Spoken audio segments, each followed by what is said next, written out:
케냐하고 카메룬 갔을 때 그 케냐에는 그 마사이족들이 사는 곳이 있습니다. 그 우리 선교사님 중에서 나이가 이제 많으신 선교사님이 그 마사이족들이 사는 그 근처에 학교를 운영하고 있어서 그 나이로비에서 한 550km 그 정도 떨어진 곳인데 거기를 이제 가보자 그래서 이제 가봤습니다. 갔더니 그 마사이족들이 사는 곳을 이제 지나가는데 마사이족들은 키가 일단 굉장히 커요. 피그미족이라고 하는 사람들은 키가 굉장히 작지 않습니까? 근데 그 사람들은 막 피쩍 말라가지고서 막 장대같이 큰 그런 족속입니다. 근데 그 아프리카 사람들이 옷 입는 게 굉장히 화려해요. 막 빨간색, 막 파란색, 막 원색 계열의 옷을 이렇게 입어요. 그러니까 얼굴이 검은 사람이 등치가 크고 빨간색 막 이런 원색 옷을 입으니까 사진기를 들이대고 사진만 찍으면 작품이 돼요. 우리나라의 그 유명한 사진작가 김중만 씨라고 하는 사진작가가 있습니다. 아주 유명한 작가인데 머리 이렇게 묶어가지고 다니고 아프리카에서 뭐 넉 달 동안 사진 찍는다고 다녔던 그런 사람인데 우리나라 사진작가로 유명한 사람입니다. 한번 가서 찾아보세요. 희한하게 생겼어요. 근데 그 사람이 아프리카에 가서 찍은 사진전 하는 것을 제가 본 적이 있는데 정말 잘 찍었더라고요. 그래서 저도 이 아프리카에서 이거 사진 이렇게 잘 찍으려면 어떻게 하나 그랬더니 제가 사진기 가져가서 찍어보니까 뭐 그거 작품 뭐 별거 아니더라고. 나도 찍으니까 그렇게 나오더라고요. 근데 그 얘기를 하려고 하는 게 아니라 마사이족들이 집을 짓고 사는데 아직도 소똥으로 집을 져요.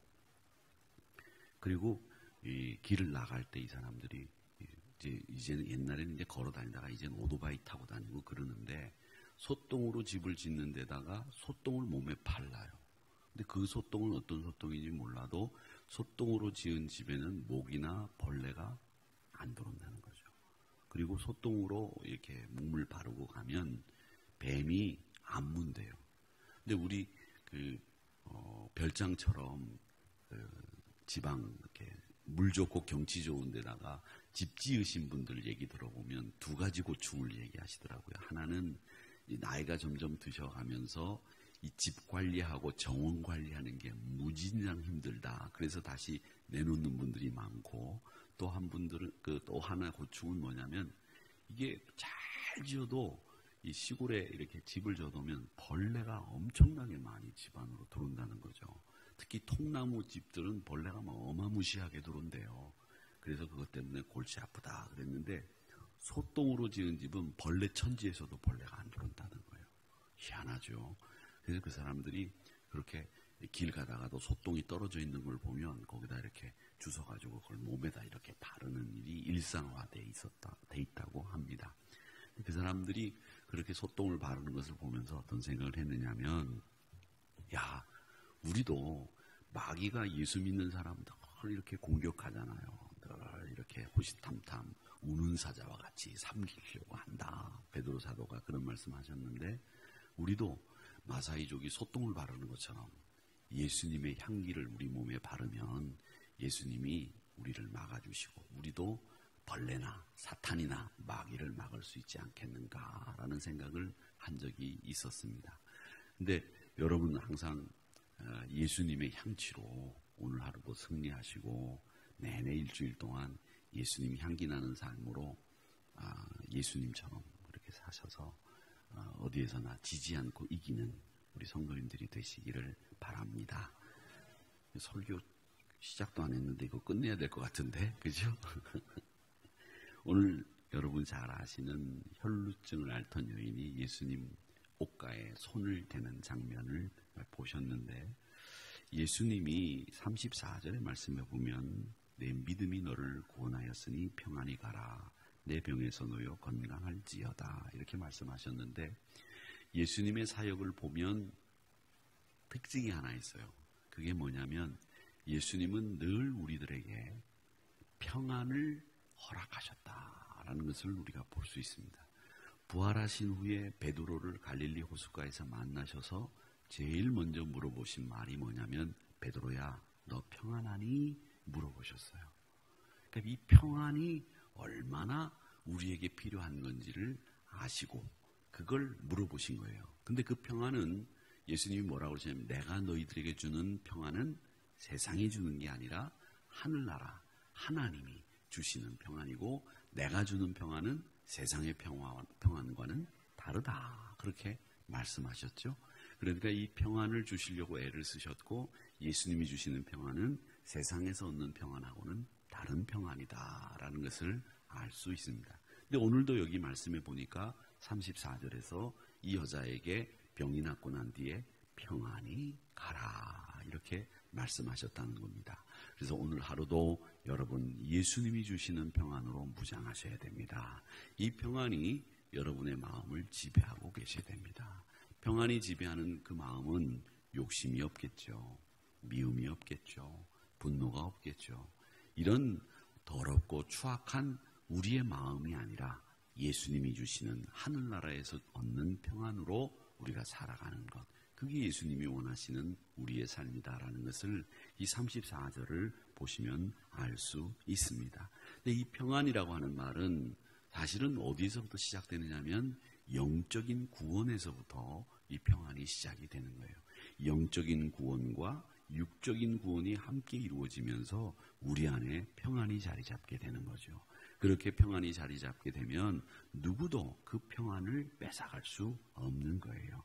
그래서 그 평안으로 우리가 살아야 되겠다라고 하는 것을 알 수 있고 또 하나 예수님이 말이죠. 이 말씀을 보면 예수님의 사역 가운데 이런 말씀들이 참 많이 나오는데 한번 보시기 바랍니다. 뭐라고 얘기를 하시느냐면 이렇게 얘기됩니다. 29절 이에 그의 혈루군원이 어떻게 마르매? 곧 마르매. 그리고 예수님은 무슨 일을 하실 때에 사역을 할 때 야 누가 난 옷을 만졌냐? 아유 누가 만지긴 만져요. 예수님 사람들이 많으니까 그런 거죠. 무슨 소리? 누가 나한테 목적을 가지고 의도를 가지고 옷을 건드렸어. 그리고 난 뒤에 뒤돌아보니까 여자가 있는 거죠. 그래서 그 여자에게 네가 만졌느냐? 예, 제가 만졌습니다. 왜 외간 남자 몸에 손을 대? 이렇게 얘기를 하지 않으시고 아 그래 네 믿음이 너를 구원했다. 평안히 가라. 이제 그렇게 얘기하신 다음에 그 여자를 보내주게 되는데 예수님의 사역에 꼭 나오는 말들이 자주 나오는 말이 곧이라고 하는 말입니다. 곧. 예수님이 바다 위를 걸어 갈릴리 호수죠. 걸어가시다가 제자들이 탄 배에 가까이 가니까 제자들이 처음에 놀랬다가 그게 예수님인 줄 알고 그 호기심 많은 그리고 또 에너지가 넘치는 베드로가 뭐라 그랬느냐면 예수님 저도 바다 위를 걷겠습니다. 그래 와라. 그 바다 위를 걸었어요. 베드로도. 근데 바다 위를 걷다가 파도가 치는 걸 보더니 갑자기 마음속에 두려움이 생겨서 물로 빠져들기 시작을 했습니다. 그때 예수님이 어떻게 하셨냐? 곧 손을 내밀어 그를 붙잡으셨다. 이렇게 되어 있습니다. 곧이라는 말. 영어로는 immediately라고 하는 말을 쓰는데 영어 성경에도 보면 그 부사 immediately라고 하는 말이 굉장히 많이 나와요. 곧. 그러니까 이 말은 뭐냐면 예수님이 우리를 고쳐주시는데 고쳐주시려고 작정을 하신다면 그래 내가 한참 있다가 네가 제정신 들 때쯤 돼서 내가 그 왜 사람들 얄미운 사람들 있잖아요. 바로 잡아주면 되는데 안 잡아주고 고생한 다음에 슬쩍 한번 잡아주고 이렇게 하지 않는다는 거예요. 하나님 아들 예수 그리스도는 확실하게 그리고 분명하게 우리를 구원해 주시는 분이다 라고 하는 것을 이 곧이라고 하는 말 한마디를 가지고 알 수 있다는 거예요. 그러니까 예수님은 시시하게 말이지 건져 주려다가 말았다가 뭐 해내려고 하다가 말았다가 이런 분이 아니라는 거예요. 우리를 구원해 주시려고 작정하시면 곧 분명하게 확실하게 우리를 건지시는 분이 우리 예수님이다라고 하는 것을 알 수 있습니다. 또 그 다음에 여기 보면 이런 말씀을 하시고 있죠. 뭐라고 말씀을 하시고 있느냐면 내 믿음이 그렇게 말씀을 하시고 있습니다. 내 믿음이 너를 구원하였으니 이렇게 얘기합니다. 근데 이 믿음이라고 하는 것은 여러분 믿음이라고 하는 것은 그 그리스 말로 피스투스라고 합니다. 피스투스. 근데 피스투스라고 하는 말은 또 충성이라고 하는 말하고 어원이 같아요. 믿음과 충성은 항상 어원이 같은 집안이다. 이렇게 생각을 하시면 돼요. 믿음과 충성이 같은 집안이에요. 그렇게 생각을 하시면 되는데, 이 믿음이 너를 구원하였으니라고 하는 이 말을 잘 보셔야 됩니다. 아, 이 여자가 믿음이 있었구나. 믿음이 있었죠. 없는 건 아니잖아요. 아, 내가 12년 동안 혈루증을 앓았는데 정말 좋은 그리고 용하다는 병원의 의사들을 다 만나봐도 못 고쳤다. 이제는 예수님밖에 없다. 나는 예수님 만나지 않으면 죽는다. 이 예수님 한 분만 내 병을 고칠 수 있는 분이다라는 걸 확신했어요. 그러니까 그 믿음이 있었던 거죠. 그런데 이 믿음은 자기 병 나을 수 있다고 하는 믿음이지 예수님 인격에 대한 믿음이라고 보기에는 아직 좀 이르지 않나. 우리가 생각할 때 그렇잖아요. 그러니까 이건 자기 병이 나을 수 있을 겁니다 라고 하는 믿음이지 예수님과 인격적인 관계를 맺는 이 믿음은 아니란 말이죠. 그런데 여러분, 믿음이라고 하는 것은 뭐냐 하면 우리가 그의 삶에 내 삶을 완전히 맡기는 거잖아요. 내 근심을 십자가 밑에 완전히 내려놓는 건데, 그 믿음이라고 하는 게 뭐냐 하면 예수님과 나와의 관계를 완벽하게 인격적으로 관계를 맺는 게 믿음이에요. 믿음. 그 믿음이라고 하는 게 뭡니까? 그러면 믿는 게 믿음이죠. 목사님 무슨 말을 그렇게 하십니까? 이럴 수 있어요. 믿는 거를 또 어떻게 설명해요? 안 그렇습니까? 믿는 걸 또 설명할 수 있으세요? 그러면 믿는 게 뭡니까? 라고 물어봤을 때는 뭐라고 대답하겠어요? 그러니까 믿음이라고 하는 건 바로 그거예요. 내가 믿는 사람은 그 사람의 인격을 믿는 거고, 그 사람과 좋은 정말 깊은 인격의 관계를 맺는 그런 사람을 믿는 거잖아요. 그 사람을 시간이 지나면서 그 사람의 행동이나 말이나 그 사람이 이럴 때는 이렇게 하고 저럴 때는 저렇게 하고 저 사람은 항상 내가 기대하는 그 범위 내에서 좋은 인격을 갖고 있는 사람이야 라고 생각할 때 그 사람을 믿는 거잖아요. 안 그렇습니까? 그래도 적어도 여러분 저를 믿잖아요. 저를 믿는 건 뭐냐면 목사님이 오늘 저거 있다가 나중에 갑자기 내려와서 칼을 들이밀고 있는 거 다 내놔. 이럴 사람은 아니라는 걸 믿잖아요. 그렇죠? 안 믿으세요? 믿잖아요. 그러니까 적어도 우리가 믿는다라고 하는 것은 그 사람과 나와의 인격이 좋은 관계를 맺고 있어야 된다는 거예요. 그러니까 오늘 여기서 따라 내 믿음이 너를 구원하였으니 라고 하는 이 말은 뭐냐면 예수님께서 너와 이제 우리는 좋은 인격 관계를 맺겠다라고 하는 얘기입니다. 그러니까 예수님의 그 여인이 자기 병을 고치려고 하는 믿음만 가지고 있었지만은 이제 그 믿음뿐만 아니라 네가 진짜 하나님의 아들 예수, 하나님이 너를 얼마나 사랑하시는지에 대한 믿음, 이걸 갖기를 원한다라고 하는 뜻으로 따라 내 믿음이 너를 구원하였으니 라고 말씀하시는 거예요. 그러니까 사랑하는 성도 여러분, 여러분은 하나님과 예수님과 아주 좋은 인격 관계를 맺으시면서 살아가시는 그런 믿음의 성도님들이 되시기를 주님의 이름으로 축원합니다. 그런 좋은 인격 관계를 맺을 때 우리의 고질병들이 해결되는 거예요. 이 고질병은 누구나 있어요. 우리의 몸에도 고질병이 있듯이 우리의 영적인 고질병들도 있다는 겁니다. 그 영적인 고질병이 뭐냐? 어떤 사람은 분노가 마음속에 차 있어요. 그런 분노가 나중에는 어떻게 변질되느냐? 우울증으로 가는 거예요. 그래서 제가 늘 하는 말이지만 우리 세상이 말이지, 이 우리나라가 이 분노공화국이에요. 화가 나가지고서 막 어떻게 할 줄을 모르는 사람들이 모여 사는 곳 같아. 그냥 차가 끼어들면 왜 끼어들어 이렇게 하고 말이죠. 그냥 화가 나 있어요. 그래서 제가 케냐를 그때 갔을 때 차가 내가 이렇게 우리가 가는 차를 양보하니까 어떤 사람이 탁 손을 내밀어서 이렇게 하는 게 너무 멋있었다고 그래서 제가 요즘에는 누가 나를 양보해주면 탁 이렇게 해준다고 그랬어요. 근데 말이죠, 아주 외제차 타고 비싼 차 타는 사람들은 이렇게 양보를 해줘도 고맙다는 표현도 안 해. 근데 그런 사람일수록 더 고맙다고 해야 되는 거예요. 그죠? 딱 손을 내밀어서 고맙다 이렇게 해야 된다고 제가 말씀드렸는데, 제가 이 설교한 걸 듣고 우리 모 장로님이 운전을 많이 하시는 장로님인데 어저께 그러시더라고요. 목사님이 이렇게 하라고 그래서 저도 이렇게 했는데 해보니까 반응이 너무 좋아요. 그러시는 거예요. 반응이 벌써 뒤차 반응이 보이잖아요. 내가 양보해줘서 딱 창문을 내리고 손을 내밀. 요즘에 창문 옛날에 이렇게 내렸지 딱 누르면 쫙 내려가잖아. 딱 이렇게 해주니까 뒤에서 막 좋아가지고 이러더래요. 그 장로님이 그 다음부터는 운전할 때 이제 양보해주면 이렇게 한다는 거예요. 여러분도 운전하다가 누가 양보해주면 손 내밀어서 이렇게 하세요. 아셨죠? 안 하실 것 같은데. 여러분, 그게 뭐냐면 우리 마음속에, 우리가 도로에 나가도 그렇고 집안에 가도 그렇고 막 마음속에 막 분노를 갖고 있는 거예요. 막 화가 나 있어. 어디든지 가면 화가 나가지고 어쩔 줄을 몰라. 그냥 그래서 막 싸우고 말이지.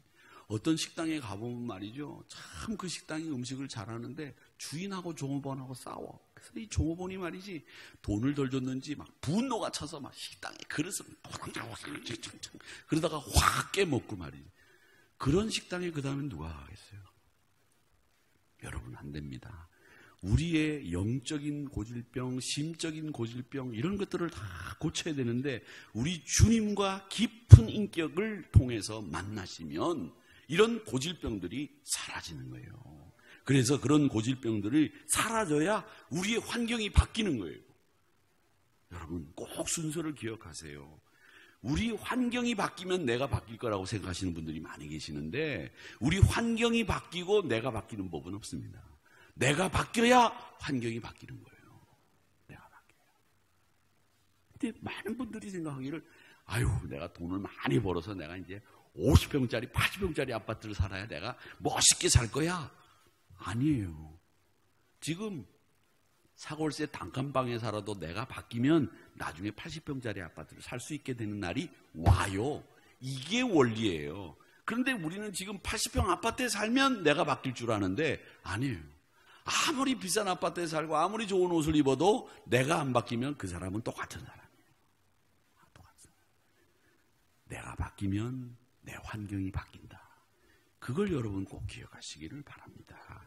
그러니까 오늘 내가 바뀌는 건 뭐냐? 예수님과 좋은 인격으로 만날 때 우리의 영적인 그리고 우리의 마음의 고질병들이 해결되고 문제가 풀려지고 내 환경도 바뀌는 이런 역사들이 일어나게 된다는 겁니다. 그러니까 이 여인이 12해 동안 혈루증을 앓았으니까 피를 12해 동안 흘렸어요. 사람이 왜 죽습니까? 피 흘리면 출혈 과다로 사망해요. 죽는 겁니다.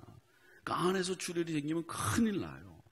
여러분, 그래서 이 출혈이 과다하는 병으로 죽는데 글쎄 12년 동안 피를 흘리는 병을 앓았으니 죽음의 기로에서 쓰지 않았겠어요? 그런데 그녀가 예수님을 만나는 순간에 그녀가 바뀌고 그녀의 삶이 바뀌고 그녀의 환경이 바뀌고 그녀의 가정이 바뀌었을 거예요.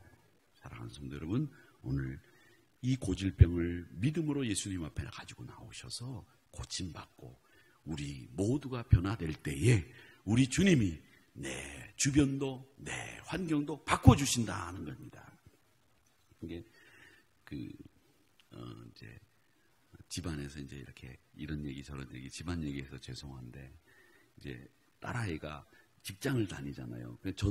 저는 이제 교회에서만 목회를 했던 목사고 이제 이 아이들은 아빠 밑에서 이렇게 크다가 사회생활을 한지 이제 하는 게 예수 안 믿는 사람 만나는 것도 처음이잖아요. 그러니까 크면서 예수 안 믿는 사람을 만나본 적이 없죠. 학교 이외에는. 근데 학교에서도 가면은 다 목사 딸인 걸 아니까 그렇게 컸죠. 근데 이제 직장에 가서는 목사 딸이 안 통해요. 그래서 직장 생활을 해야 되니까. 그래서 직장 생활을 하면서 스트레스를 많이 받나 봐요.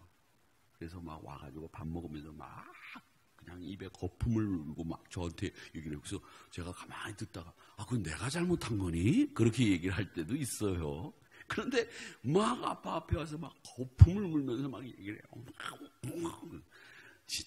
진정해라. 그렇게 얘기하면 참 여자애들은 참 남자애들은 안 키워봤는데 여자애들 키워보니까 그러더라고요. 그런데 그 얘기를 이렇게 가만히 들어보면 하나 공통점이 있어요. 그래서 제가 그걸 지적해 준 적이 있었는데 그 공통점이 뭐냐? 나는 잘했다, 너는 못했다예요. 이 원리가 머릿속에 딱 박혀 있어요. 나는 잘했다, 너는 못했다.